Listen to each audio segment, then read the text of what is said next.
cameras capturing an eruption from the Black Diamond Pool at Yellowstone National Park. A new warning about the threat of a massive supervolcano eruption, like the one under Yellowstone National Park in Wyoming.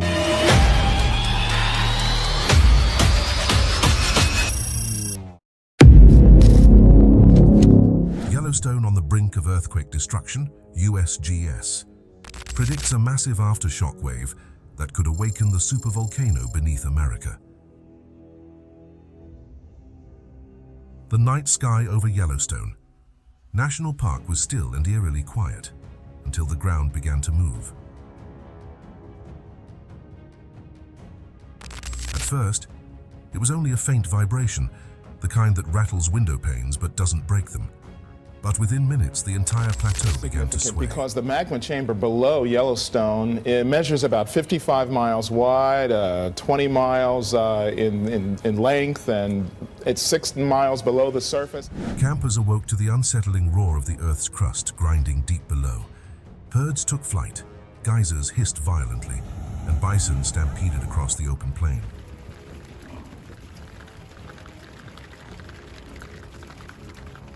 At 2:43 a.m., a 6.1 magnitude earthquake struck the western boundary of the park. The largest quake in Yellowstone in more than half a century. Within minutes, seismic networks across Montana, Wyoming, and Idaho lit up like a Christmas tree. But it wasn't the main quake that terrified scientists. It was what came after. Seismographs recorded an unusual pattern of aftershocks, rhythmic, repeating and migrating toward the heart of the Yellowstone caldera. To the untrained eye, the data looked like chaos, but to seismologists at the U.S. Geological Survey, USGS, and the Yellowstone Volcano Observatory, YVO, the signals told a disturbing story.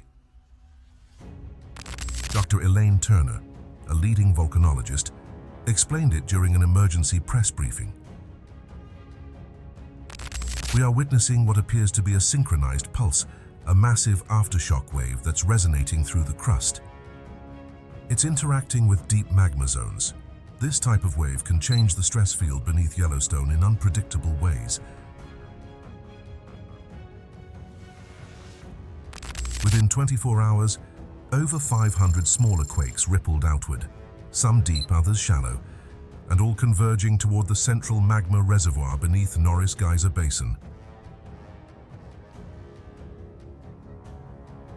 Scientists have known that Yellowstone sits atop one of the largest and most complex volcanic systems on Earth, a supervolcano whose last catastrophic eruption occurred approximately 640,000 years ago. Recent studies using electromagnetic, tomography and seismic imaging revealed a staggering truth. Beneath, Yellowstone lies not one, but two enormous magma chambers, one closer to the surface, another far deeper, stretching more than 40 miles into the crust. In the past, slow magma movements have caused the ground to rise and fall like a living, breathing organism. But now the aftershock waves seem to be disturbing that balance. GPS instruments across the park recorded a sudden, sharp uplift of more than 6 centimeters in just 2 days. For scientists, that was alarming, equivalent to months of deformation compressed into hours.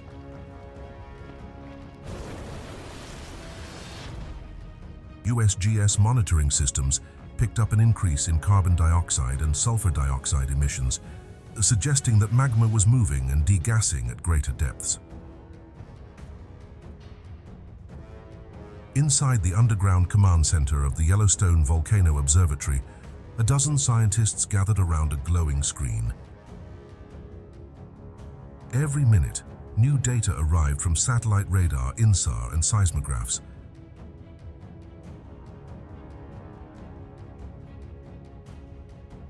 The mood was tense. Dr. Turner leaned forward, eyes locked on a spectral map of subsurface activity. Red bands, hot zones, were expanding rapidly under the caldera.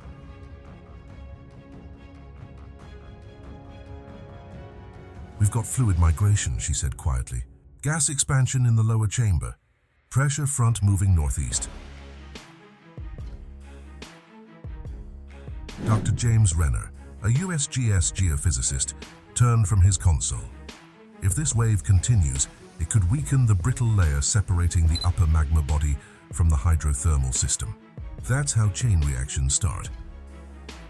After several hours of analysis, the team released a statement to the public.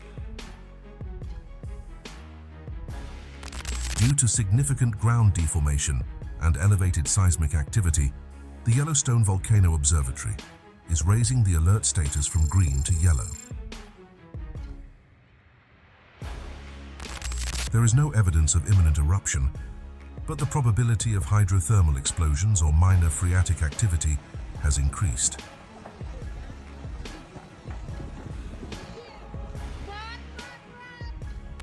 Those words, though cautious, sent shockwaves through the media.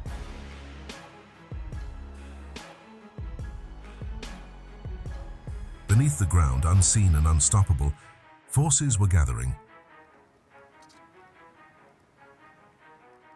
Sensors detected a spike in subterranean pressure at a depth of 8 kilometers. Magma, long trapped within the lower chamber, began migrating upward through fractures triggered by the earthquake sequence. In geyser basins across the park, tourists witnessed strange phenomena. Old Faithful erupted 15 minutes late and with twice its usual force. Steamboat Geyser, the world's tallest, launched a superheated column of water nearly 400 feet high, twice in one day. Ground temperatures in the Norris Basin reached record. High-dot thermal cameras revealed new fumaroles venting along the caldera rim, places that had been cold for centuries. For the first time, USGS scientists began to whisper what they had feared all along. The supervolcano was stirring. To understand the present, scientists looked to the past. 3 times in the last 2.1 million years, Yellowstone has unleashed eruptions of almost unimaginable power. Each event reshaped North America. Huckleberry Ridge, Eruption, 2.1 million years ago, created the first massive caldera. Mesa Falls Eruption, 1.3 million years ago, reshaped the landscape further north. Lava Creek Eruption, 640,000 years ago, blasted over 1,000 cubic kilometers of ash, enough to bury entire regions under meters of volcanic debris.